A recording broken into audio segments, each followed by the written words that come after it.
My name is Matt Kaufman. I am 6 foot 1 inches tall, 195 pounds.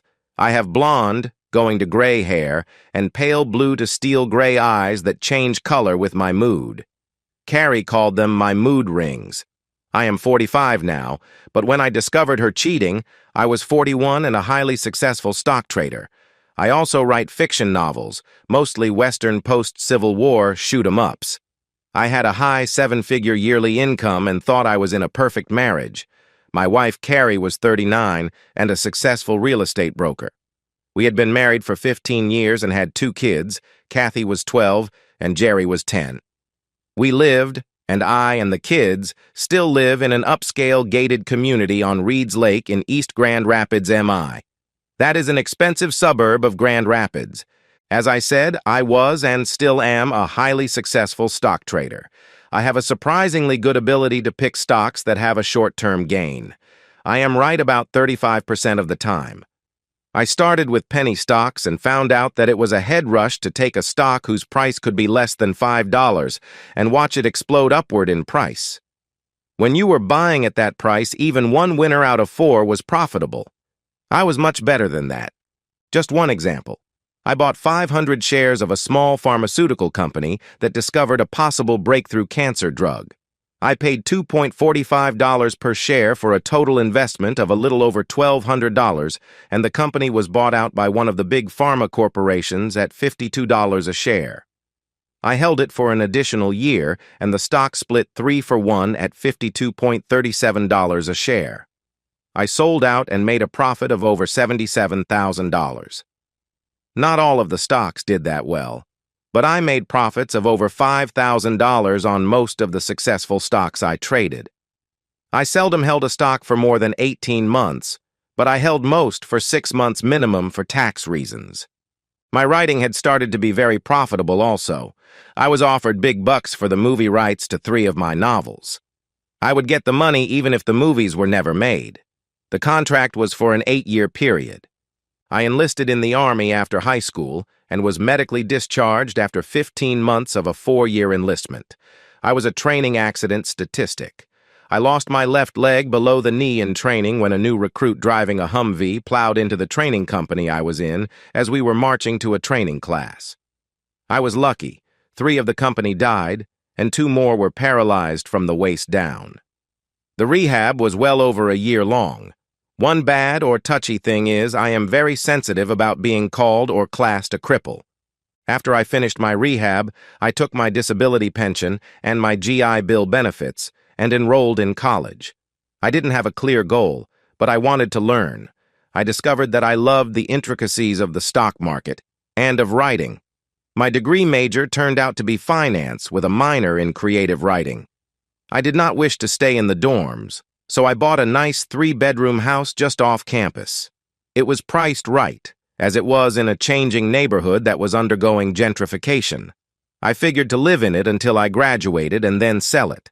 I figured that even if I only got 90% back, it would be cheaper than the dorm costs or renting a house or apartment. When I sold it, I broke even, and a nice young couple with a new baby had a good, inexpensive home. I met Carrie Nation Darwin, named that by her mother, who was a member of the Women's Christian Temperance Union when we were seniors in college. I was taking an elective in real estate sales, and she was in the class to finish her major requirements for a degree in real estate management. She sat next to me on the first day of the class, and after we introduced ourselves and talked some, we decided to create a study group to work together in the class. We posted a notice on the study group wanted board, and when we finally pulled it down, we had a group that, besides the 2 of us, included 3 men and 2 women. We met 2 nights a week at my house. The women were serious, and 2 of the men were too. One man, Gary Radibo, was of the opinion that the rest of us should do the work and give him the notes. He also decided that all 3 of the ladies, and they were ladies, were conquest material. He lasted about 2 weeks before he got slapped by Carrie for putting his hand on her crotch when she was sitting next to him. I ordered him out of my house and told him he was not welcome here again. He did not take it well and threatened to beat the cripple with his fake leg. About a week before midterms, The group and I were walking out of class when someone called my name. I turned and was hit in the face by something heavy. I was down and out for the count. I woke up in a hospital room. Carrie was in the chair in my room. She looked like she hadn't slept or changed clothes since the class. She had my prosthetic in her hand, and I could see it was damaged. It seems that Gary decided after he knocked me out that my fake leg was a good weapon and tried to take it and beat me with it. Carrie told me that she and a professor grabbed him and forced him to drop the leg. Martha, one of our study partners, picked it up and wailed on Gary with it. It turned out I had a broken cheekbone and, additionally, 2 broken ribs from Gary kicking me before he could be restrained. Gary ended up with a concussion, was expelled from the college, and was arrested for his assault on me. His parents were very rich and tried to make it all go away by hiring a legal team that rivaled O.J. Simpson's. Then the family tried to throw money at all of the witnesses. Then they tried to buy me. No one took the money. Gary was not well liked. Gary came up for the trial and pled guilty to felony assault as he thought he had a plea deal in place. However, in our state, we have a victim statement phase of the sentencing portion of any violent crime trial. I made my statement while still in a clear facial mask to protect my reconstructed cheek. Think of the pro basketball players and their protective masks for broken noses. And I detailed what had made Gary seek to hurt me and asked for at least some jail time. I told them how he had taken my prosthetic and was going to use it as a weapon while I was on the ground. Then I played the school security camera footage that showed Gary striking me with what appeared to be an axe handle. He got 24 months in jail. I filed suit against his trust fund, and they threw a wheelbarrow full of $100 bills at me. I got several $1,000,000 and all legal and medical expenses. Just to rub it in, I made sure that the fund replaced my damaged fake leg with a new state-of-the-art one. The new one even had distinct toes. As I was healing, Carrie was right beside me through all of the pain. With the study group keeping me up to date on my classes, I graduated on time. After graduation, I bought an apartment building in the downtown business district. After I bought it, several tenants expressed a desire to have the building go condominium. I filed the papers, and when the smoke cleared, I made another bundle and had the penthouse condo for myself. Carrie got her real estate sales license, and I got a job in a brokerage house. We dated for 6 months, and I asked her to marry me. She said yes. We decided to have the wedding planned for the next spring, and we did the meet and greets of parents and siblings. My family was impressed with Carrie. Her parents were a problem. At least one of them was a problem. Her father shook my hand with a smile on his face. Her mother was a pinched-faced, angry woman who said that she had big plans for her daughter. She told both of us that those plans did not include being married to a cripple. Carrie did not make any protest about her calling me a cripple. I left and did not wait for her. The following weekend, Carrie came to my condo and asked me if we were still engaged. I hotly responded, "I don't know. Can you stand to be married to a cripple that you chose not to defend when your mother insulted him?" She teared up and, not saying anything, handed me the engagement ring and left. The next Monday, she was sitting in the reception area of my office when I came in. I looked at her, and because I was still hurt and angry, told the receptionist, "I am not taking any visitors or appointments today." I went into my office and closed the door. Carrie called me. I told her I thought she had made herself clear at the condo, and so we had nothing to talk about. Then I hung up the phone. When I got to my condo that evening, I could smell something cooking before I got in the door. Carrie was in the kitchen, and she was slamming pots and pans around as if she had a really good mad on. I went into my bedroom and changed clothes, took off my company leg, and put on the repaired plain one. I went back out, and Carrie was sitting at the kitchen table crying. The stuff on the stove was burning, and the smoke alarm chose that moment to go off. I turned off the burners, turned on the exhaust fan, and pulled the battery out of the smoke detector. I turned as Carrie put the condo key on the kitchen table, got up, and headed for the door. I intercepted her and sat her back down at the kitchen table. "You are not going anyplace until you get yourself calmed down." I am sorry for the way I was mean to you this morning at the office, and when you called me, but you never tried to defend me when your mother spouted her anger and venom. I was hurt. I was also very angry, and if your mother had been a man, I would have punched her. She sat there for a good 5 minutes, still sobbing. Finally, she said, "Matt, I was shocked and didn't say anything because I couldn't believe my mother would say that. I knew she had a rich second cousin she wanted me to marry, and I had told her I detested the slime bucket. After you left, my dad came over and slapped my mother and called her a harridan, and he packed up and left. I went back to my apartment, and I cried for a couple of days and made myself sick. It took 2 more days before I could go to work. I came to talk to you this past weekend, and in my mind assumed that you had decided you did not want me anymore. Then this morning I was going to ask if we could start over. When you went into your office and closed the door, I was not surprised, and then you showed me how I hurt you when you hung up on me. I knew I was going to have to work very hard to try to win you back. You know I don't think of you as a cripple, don't you?" I responded, "I know you never said anything about my leg. But when you didn't say anything when your mother called me a cripple, I jumped to the conclusion that if you didn't agree, at least you were embarrassed to have it pointed out so you couldn't ignore it. I will not be the cause of your embarrassment over my injury, and if it embarrasses you, we should end everything right now." I continued, "I was hurt. Then you showed up almost a week later without a word in between and gave me the ring back without me asking for it. I knew we were done then, and I was hurt again." That started the tears again. I finally picked her up and took her into the bedroom, covered her up, and went and laid down on the couch. The next morning, Carrie woke me up and told me to call the office and take a day off. I called work and was told to solve the problem and hurry back. I was also told to do as much as I could from home through the office intranet connection, using my sign-on and password. Carrie left to get some clothes for the day, saying she would bring back breakfast. About an hour later, she returned with 2 covered plates from the local diner that we both liked.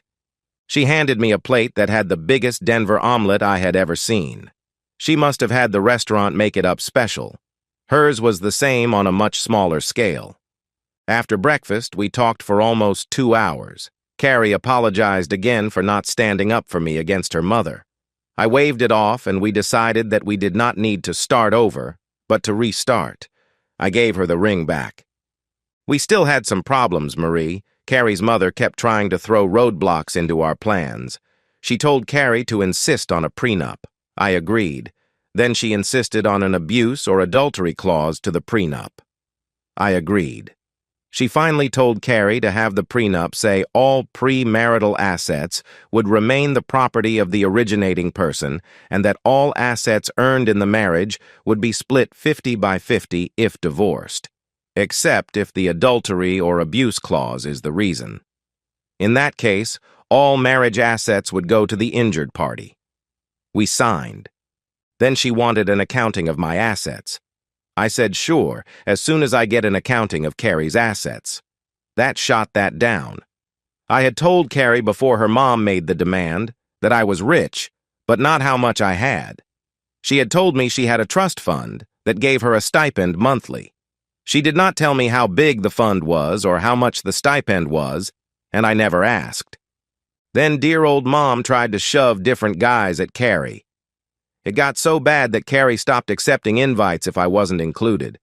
We never went over there. The final attempt was when Marie told Carrie she would not be at the wedding. Carrie said, "That is your choice. My father has agreed to walk me down the aisle, and his new lady can stand in for you." Marie said okay, she would come. Just when I thought the roadblocks were over, Carrie informed me that her mother claimed that I was seen in a motel with another woman. I asked if she believed that. She said she didn't know. I took off the engagement ring and showed her the door. I decided I did not need the drama and definitely did not need the distrust. A week later, I got a letter from Carrie. "Matt, I am so sorry for doubting you. When I pressed Mom for the dates, she told me one of the dates and times was when we were at dinner together. I know I messed up again, but I was being bombarded with those claims from my mother. I finally started having doubts. I love you, and I am sorry that I let my insecurity and my mother make me doubt you. If I do not hear from you, know that I know you never were a cheater or a liar. You were the best man I have ever known, even better than my own dad. Again, I am so sorry. Carrie.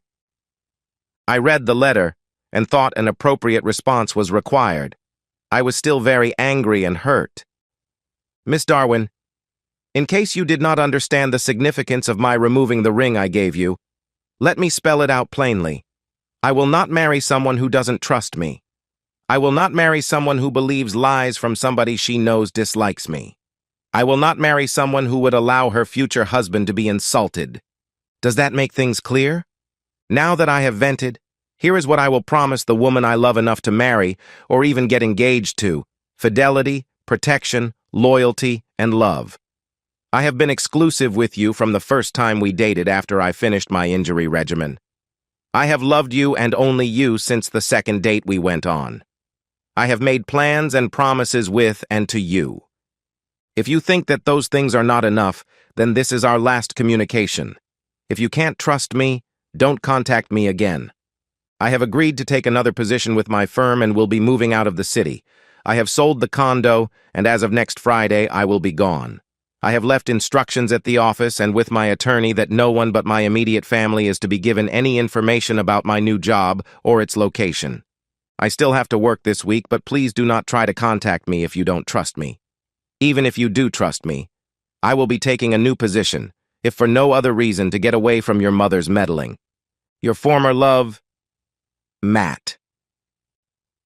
I sent the letter to Carrie's office in a company envelope. I did not want anyone but her to read it.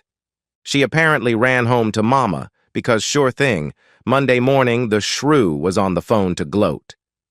You wimp, I know you weren't cheating on Carrie, but you're just a stupid, poor, nothing of a cripple, and she deserves more and better. Then she hung up. Carrie finally called late Thursday. It was just before quitting time, and I had already made arrangements to have Friday off. If she hadn't called then, she would not have gotten hold of me. Matt, before you leave, can we meet to talk? Please, there are things I need to say and things you need to know. She added, I know I messed up, and you had the right to break up with me. I just don't want you to leave with you hating me. I don't hate you. I am angry, but it is not hatred. I just can't forget the lack of trust and the lack of respect you showed. I see no reason to talk, especially when your mother, remember her, the mother that lied to you, called first thing Monday morning to gloat and insult me some more. How did she even get my office number? I'm sorry. I guess that I needed to talk to someone when you took the ring back. I might have left one of your cards at her house. Please don't leave me without us talking face to face, she replied. Okay, I know I shouldn't, but I will meet you at Seymour's pub at 8 tonight. I will talk to you, but I make no promise or even hint that we will get together again. Just remember, I will no longer be around after tomorrow. 8, and if you decide not to show, everything is done. I'll be there. I love you, Matt, and I want you. I will grovel if necessary, she replied. 8, not 8-1 or 8-2, 8. Then I ended the call. Well, she was there on time, and the first thing she asked was, Can I come with you to your new job and new city? I can sell real estate anywhere in the state, and if I am with you, I won't be hearing my mother spew her venom. I was shocked. I had never imagined a request like that. I told Carrie that I needed a minute to think. After a few seconds, I decided that I wanted to be with her. We moved to the new city, and Carrie found a job within a week of our move. My new company was paying for an extended stay hotel suite for us until I could find an apartment or a house. Carrie's job was in an office about a block from mine. I found a nice house in the Forest Hills suburb of Grand Rapids. I didn't really have a reason to do it as I did, but I only put the trust fund's name on the deed and tax records. We had not gotten married yet, so the prenup made it mine as long as I wanted. I broached an idea I had to Carrie. Let's both contribute a set amount into a household account every month, And anything above that would be the earner's mad money to do with as he or she pleased, I added. As of now, my salary and bonuses are almost twice what hers were, so, for now, I will contribute 66% of the household account. If kids come along, I will contribute 100% while you are not working, but taking care of the kids. She thought that was a great idea, so we set it up to start. She would put in $3,000 per month, and I would put $6,000 in. That amount ensured that we would be building a decent nest egg for future house maintenance. We decided to go ahead and get married in Grand Rapids. Carrie's dad, his new girlfriend, and my family were the only guests.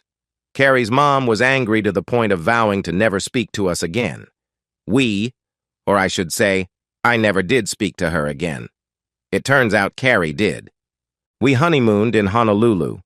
We spent 2 days on the beach and the rest of a 3-week trip exploring the sights and the other islands. We spent a whole day just walking the forest in the nature preserve. We explored the open to the public areas of Mauna Loa volcano. Then we toured the remains of the leper colony that we were allowed into. It was a glorious start to our life. Life was great. Carrie was moved from mundane cold traffic to the exclusive section of the real estate firm. We had Kathy, and Carrie took 4 months off and arranged for a live-in nanny. We then had Kenny and moved to the house in East Grand Rapids. We survived the normal kid traumas and their pushing of the boundaries we set for them. Childhood diseases and scrapes and sprains were lived through. The school was a fight for only the first week or so, then the kids decided that learning stuff was fun. About 6 months after our 13th anniversary, Carrie started to question any time I was out of the house. I had quit working in the brokerage and just used them for my trades. I spent my time writing. I had more than 30 novels and anthologies published, and had 4 or 5 ready to go to the proofreader. The only time I was out of the house was when I was in New York to talk to my publisher, or in Chicago to talk to my business manager about my contract renewals or movie rights. I was getting the mama's meddling vibe from Carrie, and I called her out on it. She admitted that she had reconciled with her mother but had not gone to see her as she knew I would blow up if she did. I didn't say anything. I just went into the bedroom and started moving her stuff into one of the guest rooms. She saw what I was doing and decided that discretion was the wise thing and did not say a word until I had everything moved. Then she asked why. I wondered where all of this suspicion was coming from. Has your mother told you I was cheating again like she did before we were married? Did she ever come to see her grandchildren? Did she ever realize that I could buy and sell that jerk she wanted you to marry? You know, the one you called a slime ball? Well, she didn't say anything and just started sleeping in the guest room. She never again questioned me about where I was going or who I was meeting with. It was strange, though. Shortly after that, she started telling me she was told by her boss to start showing houses on Tuesday and Friday afternoons. As an exclusive listings agent, all of her showings were by appointment only. After about 6 months of this, she slipped up. She came home one day in different clothes than she left in. I started to pay more attention. I also started to make arrangements to protect myself and my kids if she was cheating. About 3 months later, things in the home had gotten more contentious. Arguments were much more frequent and nastier. The final straw came when she said angrily, "You can't even work like a normal person. Being an author and writing fantasies for the masses to devour is perfect work for a cripple, I hope." She stopped right there, as she knew she had stepped over the line. I reached out to her and turned her toward the door and pointed. If I am not to your liking, it is 17 steps to that door. Don't let it hit you in the back during its closing. Call me a cripple again, and you can go home to Mommy. I decided to do some investigating. About 2 weeks after the cripple comment, I decided to follow her on Tuesday. She went from lunch to a Motel 6 on the South Belt Line, 28th Street. There she met with her mother and the slime ball. I started to follow her the next Friday, and no mama, but 2.5 hours with one of the guys from our college study group. This went on for a month. Same motel, most of the time the same room, just 4 different men, including one of my cousins. A real womanizer with a 3rd wife and 5 kids. I was sitting in Denny's restaurant on a Tuesday afternoon watching the Motel 6 across the parking lot. My wife's car was parked next to my cousin's. I had watched them both go in the same room an hour ago. This particular time was the 5th time that I knew of. It was also the 4th different man she had met alone in this particular motel in the last month. One of the men was her office manager, George Wilson. One of the other men was the second cousin of her mother, the one she called a slimeball, who also worked in the same real estate office. The 4th was Tom Morton, one of the guys from our college real estate study group. She had even brought him to our house once, at least. Every Tuesday and Friday, she was there at the motel when she was supposedly showing houses. This time, I would have a semblance of revenge. I called the prearranged number and said, "Room 107 again. Greg Kaufman is today's victim." I watched as 2 cars pulled up, and a young lady got out of one of them, and a photographer got out of the other. The girl knocked on the door while the photographer was taking pictures through the undraped window. The girl had her phone on so I could hear. Carrie came to the door but only showed her face while hiding behind the door. The girl was wearing a recording device. "Are you Mrs. Matt Kaufman?" "Yes, I am." "How did you get this address information?" she replied. "Your husband, Mrs. Kaufman, you have been served. Is Mr. Greg Kaufman in this room with you?" "You obviously know he is," Carrie said with a snarl. Then she turned to the inside of the room. "Greg, get your back over here and take what this child needs to give you." He came to the door. "Mr. Greg Kaufman, you have been served." Then turning back to my loving, cheating wife. "Mrs. Kaufman, a Mr. Wilson, and a Mr. Claremont from your real estate office are being served as we speak. Mr. Thomas Morton will be served as soon as we can locate him. Here is a restraining order for you. It requires you to not return to the Kaufman residence in East Grand Rapids and to maintain a minimum of 300 feet from Mr. Matt Kaufman and his children. Do you understand?" She whimpered. "Yes, I understand. I'll bet the cripple has done something to my mother also." The girl said, "I would not know about that. But your husband did ask me to point out the window where he has been watching from." With that, she turned and pointed at me, and I waved to my soon-to-be ex. Well, things went better and worse than I thought they would. Carrie hired a shark of a lawyer, and he wanted to void the prenup, saying that the engagement and marriage that it covered had been called off. The judge did not buy it. Carrie's attorney wanted court-ordered counseling. The judge agreed. I refused, and I was jailed for 30 days before the judge gave it up as a lost cause. Carrie wanted custody, but when Kathy told the judge that several times Carrie had brought strange men to our house, the judge denied that motion. Then came the ultimate insult. Her lawyer wanted the decree to be changed to irreconcilable difference so that his client could share in the marital assets. I had my lawyer present all of the photos and reports about her cheating. The divorce was granted, and Carrie did get to keep her personal savings.